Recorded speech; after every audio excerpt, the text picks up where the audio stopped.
The woman leads a raid on what looks like an ordinary house, but she quickly realizes this is not a kidnapping hideout at all. It's a body storage site hidden inside the walls by drug traffickers.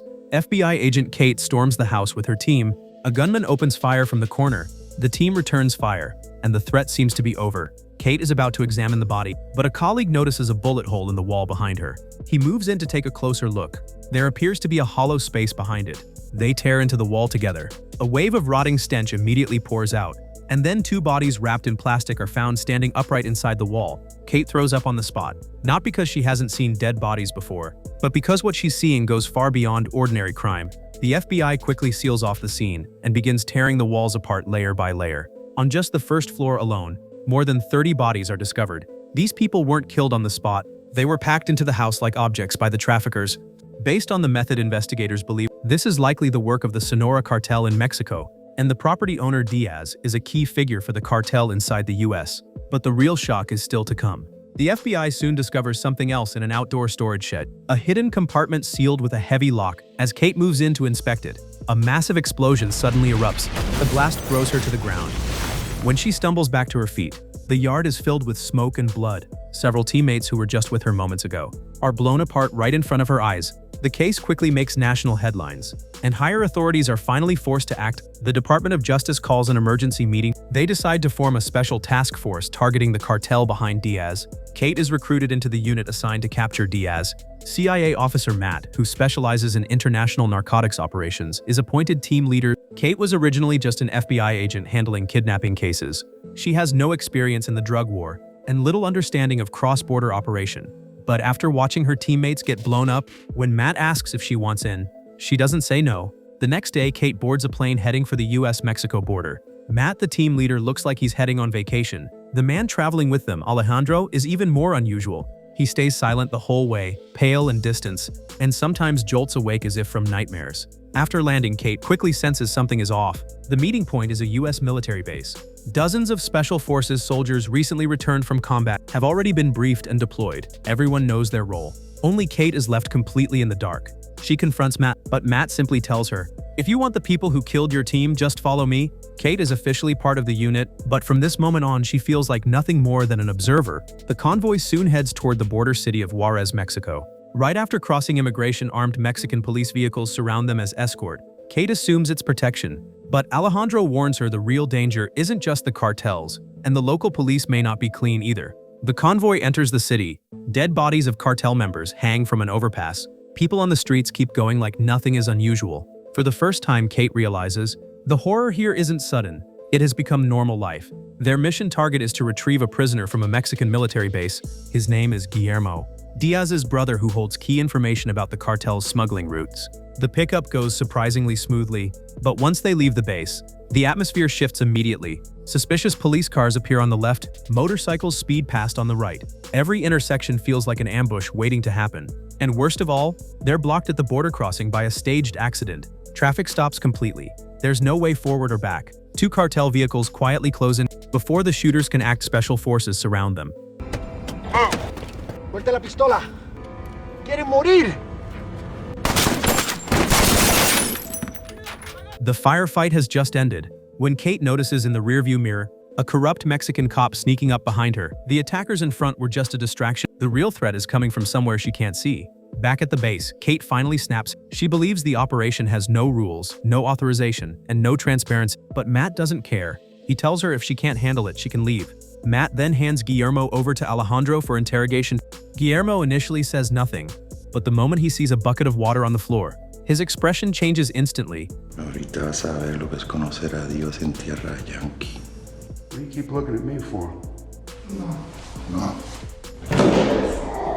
Kate stands outside. She hears everything but can do nothing to stop it. Soon after, Matt takes her and Alejandro to a migrant interception operation. Kate asks Matt if she can assist, but Matt tells her to just stay back and observe. Matt's arrogance immediately frustrates Reggie, who came with Kate. He demands Matt explain the entire operation, otherwise he'll take Kate and leave. To prevent things from escalating, Matt finally reveals the real plan. They're not trying to arrest Diaz right away. Instead, they plan to keep disrupting the Solano cartel inside the US, forcing Diaz's boss to recall him back to Mexico. Once Diaz moves, they can follow him to the real cartel leader, Alarcon. The migrants' role is to help identify the underground smuggling routes. Guillermo only gave a general area. The exact entry points still need to be confirmed by people who regularly cross the border. Neither of them fully believes Matt's explanation. The next day, Alejandro uses testimony from the migrants to quickly identify an area. Even they refuse to approach. That's where the tunnel entrance is. Matt then has Kate coordinate with local FBI to raid Diaz's money laundering network. The operation succeeds quickly. Diaz's men are arrested during a transaction. Over 17 million in accounts is frozen. The evidence is solid and Kate demands Diaz be arrested immediately. But Matt refuses because they don't want Diaz in prison. They want him scared enough to run back to his boss. Kate can't accept this. She goes to her superiors to file a complaint, but they coldly tell her it's a direct order from above. Kate, this isn't something that I dreamed up myself by officials elected to office, not appointed to them. Are we clear? Yes, sir. That one line completely shatters Kate's illusions. She thought she was protecting the law, but to them, law is just a tool used when it's convenient. That night, Kate and Reggie go to a bar to unwind. Reggie's police friend Ted approaches Kate. He seems polite and respectable. After everything she's been through, Kate lets her guard down. Ted takes Kate back to his place. But just as things start to turn intimate, Kate notices a rainbow keychain on the table. It matches the marking Diaz's men used to bundle cash. She immediately realizes Ted isn't just a regular cop. He's a dirty cop planted inside US law enforcement for Diaz. Kate tries to find a way out. Ted realizes he's been exposed. They end up in a violent struggle. Ted suddenly grabs Kate by the throat.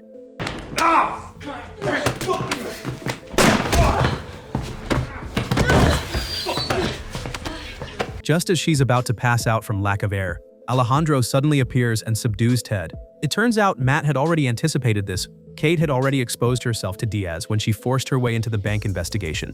Matt didn't stop her. Instead, he used her as bait to flush out the mole inside the police. Kate finally realizes she thought she was uncovering the truth, but she was just a pawn in someone else's game from the very beginning. The next morning, Matt receives word Diaz has been recalled to Mexico by his boss. The real operation is finally underway. When Kate and Reggie arrive at the motel, the special forces are already fully geared up. Matt orders a night raid on the smuggling tunnel. Gear. We got tack gear in the car. All right, good. You guys will hang back when we get there, okay? Then where are we going? Reggie asks why the FBI has to be involved at all. That's when Matt reveals the key point. The CIA can't operate alone inside the US, it must be attached to a domestic law enforcement agency. So Kate and Reggie aren't core members of the operation. They're there only to make the operation appear legal. Kate finally understands why she was chosen. Not because she's exceptional, but because she's clean, angry, and easy to manipulate her. Reggie wants to pull out immediately. That would strip Matt's operation of its legal cover. But Kate refuses to walk away. At least she wants to see what they're really doing. As night falls, the team quietly approaches the tunnel entrance. Drones watch from above. Thermal imaging locks onto the guards. After a few suppressed shots, the entrance is quickly cleared. Kate is ordered to stay at the entrance, but she sees Alejandro heading alone into another passage. She realizes that's where the real secret is. So she disobeys orders and follows him. At the end of the tunnel, a corrupt cop is helping unload drugs for the cartel. Alejandro subdues him and prepares to take him. Kate rushes in and points her gun at Alejandro. She demands he let the man go, but Alejandro gives no explanation. He turns and shoots Kate in the vest. Kate collapses, struggling to breathe. Alejandro coldly warns her not to point a gun at him again. Then he leaves with the corrupt cop. That's when Kate realizes the tunnel raid was just a cover. Alejandro's real mission is to use the tunnel to slip into Mexico and track Diaz to Alarcon. Back on the surface, Kate angrily confronts Matt. Matt finally reveals Alejandro's identity. He's not FBI, not CIA, and not even a formal government advisor. He was once a prosecutor until his wife was beheaded by a cartel, and his daughter was thrown into acid. Since then, he's had only one purpose. As long as he can find the people who killed his wife and daughter, he'll work for anyone. Kate goes completely silent. She finally sees the truth of the operation. Matt wants to dismantle the Sonora cartel and replace it with a more controllable order. Alejandro wants revenge, and Kate's idea of justice was never part of their plan at all. Meanwhile, Alejandro forces the corrupt cop to intercept Diaz's convoy. He makes the cop stop Diaz's vehicle, then kills the cop and forces Diaz to drive him to Alarcon's estate. The estate is heavily guarded, but Alejandro moves like a silent predator, taking out guards one by one. When he enters the dining room, Alarcon is sitting with his wife and children having dinner. The cartel boss, who built his empire on countless bodies, now looks like an ordinary family man. Alarcon tries to keep his dignity. His wife begs Alejandro not to do it in front of the children, but Alejandro shows no mercy because his own children never received that kind of mercy.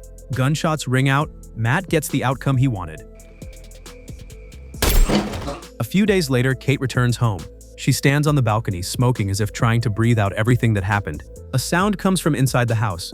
Alejandro is sitting in the dark, waiting for her. He hands her an operation report and asks her to sign it. If she signs as an FBI agent, all CIA overreach becomes retroactively legal. Kate refuses, but Alejandro simply puts a gun under her chin. In the end, she signs, not because she agrees, but because she knows she has no choice. In this system, holding on to justice can mean not even having the right to refuse a lie. After Alejandro leaves, Kate picks up her gun and goes to the balcony. She could shoot, maybe it would prove she hasn't fully given in, but she lowers it in the end, because Alejandro already sees through her. You will not survive here. You're not a wolf. And this is the land of wolves now. What makes Sicario so brutal isn't that good people lose to bad ones. It's watching someone who believes in rules see those rules dismantled by their own side. Kate isn't weak, she simply still believes laws should protect people, not be used by the powerful as cover. But Matt and Alejandro stopped believing that long ago. They believe order can be enforced through violence, and that creating one kind of evil is acceptable if it controls a greater one. So the cartel dies, the mission succeeds, and the paperwork is legal. But the line Kate believed in is pushed further and further away. In the final scene, kids in Juarez are still playing soccer in the streets.